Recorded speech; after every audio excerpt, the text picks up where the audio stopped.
नमस्ते, स्वागत है आप सभी का आज की इस वीडियो के अंदर जियोग्राफी क्लास 12 अध्याय नंबर 6 तृतीयक क्रिया और चतुर्थ क्रिया का लाभ। जो ये चैप्टर है ना, ये बहुत इंपॉर्टेंट है। इसे डिफिकल्ट क्वेश्चन हर बार पूछे जाते हैं, तो आप इस वीडियो को मैं पहले कह देता हूँ, शुरू से लेकर एंड तक दीजिएगा और इन क्वेश्चन को अपने बुक गाइड पासबुक के अंदर नोट कीजिएगा, लिख लीजिएगा। 100% इनके आने के चांसेस बन जाते हैं। MCQ आपको अपनी जो गाइड है उससे ज़्यादा से ज़्यादा लगाने हैं।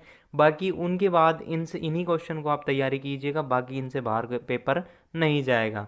तो बात करते हैं भूगोल की 2026 की, और चैप्टर नंबर अपना 6। कौन सा चैप्टर है? चैप्टर नंबर भाई साहब 6 है। देखो ये 6 चैप्टर है, ठीक है। तृतीय क्रियाकलाप और चतुर्थ क्रियाकलाप। फर्स्ट क्वेश्चन आज का हो जाएगा, फुटकर व्यापार का या सेवा क्या है? ये आपसे पूछा जा सकता है, फुटकर व्यापार या फुटकर सेवा क्या है? ठीक है, सेवा भी आ सकता है, व्यापार भी। इसका हमको आंसर देना है, ये क्वेश्चन आने की संभावना है। एंड क्वेश्चन नंबर 2 है, चतुर्थ सेवा या चतुर्थ क्रियाकलाप क्या है, वर्णन करो। तो तृतीयक, फुटकर और चतुर्थ का आपको पता होना चाहिए। उसके बाद अंकीय विभाजन क्या होता है, ये एक इम्पोर्टेंट क्वेश्चन है, हर बार की तरह ये आने की चांसेस बन जाते हैं। उसके बाद आज का प्रश्न नंबर 4 है, वो है भ्रासरोतन क्या है, स्पष्ट करो। तो ये एग्जाम पिछली बार हाफ ईयरली के अंदर ये क्वेश्चन आया था 2025 के अंदर। और बाकी पांचवा जो क्वेश्चन होने वाला है वो है, पर्यटन को प्रभावित करने वाले 2 कारकों के नाम लिखिए। ये प्रश्न आने के भी चांसेस बन जाते हैं। कुछ नाम मात्र के क्वेश्चन है, 6 7 8 क्वेश्चन, इनको आप पढ़ लीजिएगा। सिंगल क्वेश्चन बाहर नहीं जाएगा, मैं तो इतना ही कह सकता हूँ। बाकी आपको जब याद करने जाते हो आप पूरा चैप्टर, तो उनसे पहले इनको पढ़िएगा, बाद में आप कुछ पढ़िएगा।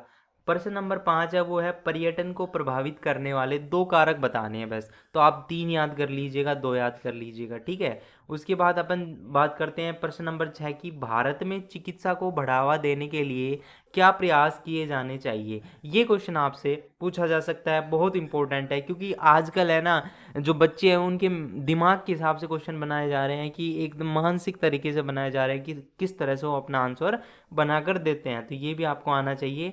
उसके बाद प्रश्न नंबर 7 है, व्यापारिक केंद्र क्या होता है? वह है ये, ठीक है। वह ग्रामीण विपणन केंद्र तथा नगरीय विपणन केंद्र को संक्षिप्त में समझाइए। और ये प्रश्न 100% मोस्ट इम्पोर्टेंट है, आने के चांसेस बन जाते हैं, ठीक है। उसके बाद आज का 8वां प्रश्न है, वो है आवधिक बाजार किसे कहते हैं? 2024 के पेपर में ये क्वेश्चन आया था, बोर्ड एग्जाम 2024। और आज का जो लास्ट क्वेश्चन है वो है, मैंने लिया है भाई, ऐसे ही आज तक ये क्वेश्चन आया तो नहीं है, बट चांसेस पूरे पूरे हैं कि विभिन्न प्रकार के भंडारों का उल्लेख करो। तो कौन कौन से प्रकार के भंडार है ये आपको बताना है। बहुत ज़्यादा इंपॉर्टेंट पर्सन है, मोस्ट इंपॉर्टेंट क्वेश्चन की कैटेगरी में ये क्वेश्चन आता है। तो बाकी ये 9 जो क्वेश्चन थे जो मैं आपको बता देता हूँ, फुटकर व्यापार क्या है, ठीक है, और सेवा क्या है, चतुर्थ सेवा क्या है, अंकीय विभाजन क्या है, ठीक है। उसके बाद भ्रासरोत्तन क्या है, स्पष्ट करो। और पर्यटन को प्रभावित करने वाले 2 कारक।